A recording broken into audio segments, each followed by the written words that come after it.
Okay, God has told me something like a title of the Fisher of Men.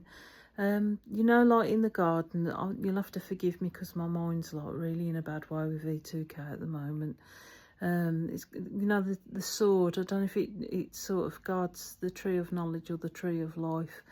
You know, like it's the balance. It's like he brought that out into you know, on earth. You know, and like that sword, he likens it to a sword. And like as I say, Satan says the deeds and the deeds of men.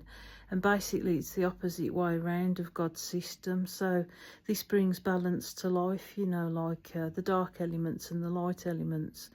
Like the sword is upside down as in an inverted cross. And you know, like all Freemasons and all Satanists worship him, and like everything he's inverted of God's.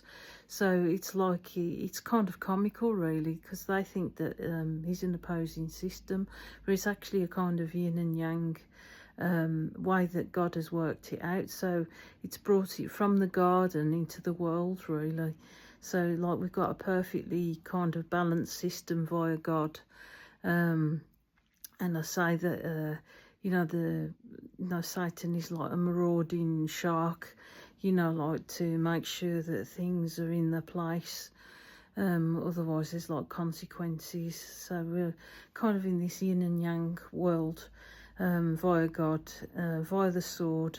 And it's the sword that, you know, cuts the bullshit out and brings balance to life. So, you know, like without the dark you can't see the light, and without the light you can't see the dark. So this is the remarkable way that God's worked it out, and there's nothing to fear at all. As long as you've got no God, you don't have to be obsessive, but you know the works of, you know, like the evil one, which is like the darkness. And it's not even as straightforward as that, because like God loves Satan still, or Lucifer's side, because he's a bit of a psychotic. But you know, like he's working it all out in his own way. So you know, like that is pretty remarkable piece of information.